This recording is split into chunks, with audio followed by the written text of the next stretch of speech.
Monsieur Chazot, c'est à vous. Oui, je vous remercie, Monsieur le maire.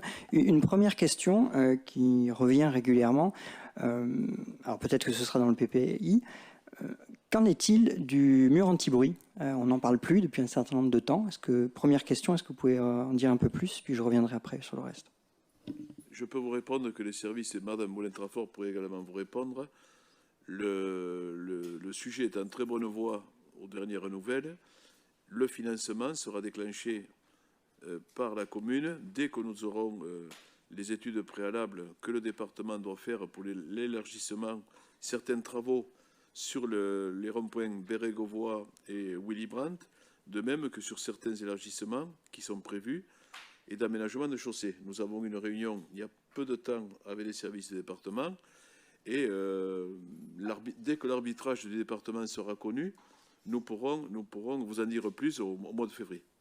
Ça veut dire que ce seront des investissements supplémentaires qui viendront en supplément de ce qui nous a été présenté? Non. Alors, c'est justement quelque chose qui me dérange un petit peu, étant donné qu'on est amené aujourd'hui à se prononcer sur ce vote de rapport. Orientation. Nous envisageons de le faire. Vous voulez pas le faire, Monsieur Chazot? Si, bien évidemment. Ce que je vous dis, c'est que j'aurais préféré, dans la logique, qu'on nous présente le détail du PPI. Ça nous aurait permis déjà de se positionner par rapport à ce rapport avec plus d'éléments. C'est ce que je dis. Après, pour revenir sur le rapport en lui-même, bon, je comprends vos hypothèses et là-dessus, il n'y a pas d'ambiguïté sur les écritures faites par les services. Là où on peut avoir des divergences, c'est sur la mise en œuvre. Moi, ce qui m'inquiète un petit peu, bon, certes, en page 18, l'épargne de gestion, on l'a vu, augmente de 2,2 millions à 3,2 millions, mais on voit quand même qu'en page 21, l'endettement, et c'est vos chiffres, bondissent à 113%. Plus 6 millions, on le voit en 2023, plus 4,4 millions en 2024, plus 2,8 en 2025.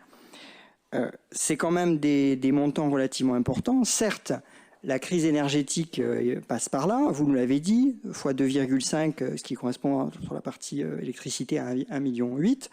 Le personnel, 1,5 million, mais on a quand même un gros écart. Donc, la politique qui est mise en œuvre quand même me fait poser des questions. Aujourd'hui, au-delà des remarques qui ont été faites par mes collègues, on n'a pas les éléments de réponse. Au-delà du fait, et ça on en reparlera sur le débat d'orientation budgétaire, que le budget vient sanctionner la politique de la commune. Or, vous le savez, on a quelques désaccords sur cette question de la politique de la commune en termes d'urbanisation, d'aménagement et notamment d'aménagement de Carnon. Donc, ça ne pourra pas être sanctionné d'un vote favorable.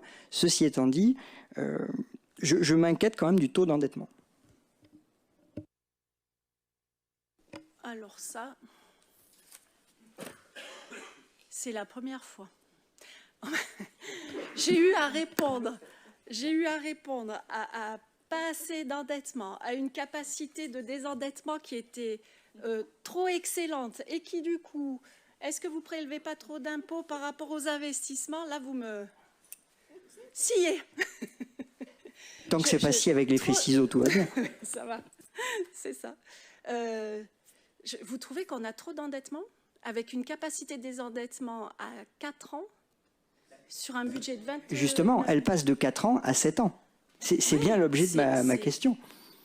Ça fait partie des ratios vraiment très bons à 7 ans. Je passe sous contrôle de la préfecture à 12 ans. Et encore orange, pas rouge. À 12 ans, je serai orange. 7 ans, c'est vraiment avec une sagesse de réalisation de nos investissements. Ça reste proportionnel à notre budget, ça reste avec notre capacité de rembourser la dette par rapport à notre budget de fonctionnement, puisque c'est quand même notre budget de fonctionnement qui va venir payer nos intérêts. Mais ça, c'est dans le cadre d'hypothèses relativement favorables. C'est ça qui m'inquiète. Ah oui, mais nous sommes des gens sérieux et prudents. Donc, si vous voulez, si jamais il se passait quelque chose, un imprévu, parce qu'il y en a quasiment toutes les semaines des imprévus, donc des dépenses supplémentaires. S'il y avait une dépense supplémentaire, nous avons la sagesse et la prudence de dire à ce moment-là, on enlèvera une dépense qui peut être supprimée pour pouvoir payer sans le risque d'aller se surendetter ou de prendre des risques financiers inconsidérés pour aller financer un investissement qui peut être modifiable. Mais cette année, cette année, avec tous les investissements qui auront été réalisés. Rappelez-vous bien aussi que parmi les investissements qu'on compte faire, il y en a certains qui sont producteurs de recettes. Donc, ce qui veut dire qu'il y aura certainement une capacité de désendettement qui sera peut-être meilleure. Mais rassurez-vous, 7,5, c'est un ratio qui est vraiment très bon sur une commune de cette strate, et que notre sagesse et notre responsabilité fera toujours que s'il y avait un imprévu incroyable, on n'ira pas au-delà. Donc on redescendra, on fera en sorte, quitte à supprimer certains investissements. Mais je suis assez confiante. Ce qui vous est proposé aujourd'hui, chers collègues, c'est un débat d'orientation budgétaire où les fonctions régaliennes de la commune, si tant est qu'en principe on parle des fonctions régaliennes de l'État, moi je dirais les fonctions régaliennes de la commune sont celles qui prennent en compte la notion de service public. Elles sont toujours dans la trajectoire de nos ambitions que nous partageons, que ce soit pour les écoles, que ce soit pour la culture, que ce soit pour l'entretien de la ville, le cadre de vie. Et nous avons comme ligne de mire un PPI sur le mandat de plus de 50 millions d'euros que nous essayons de conserver grâce à des économies que nous pratiquons sur le fonctionnement. Et bien entendu, chaque année, à chaque jour suffit sa peine, comme vient de le dire Madame Favier.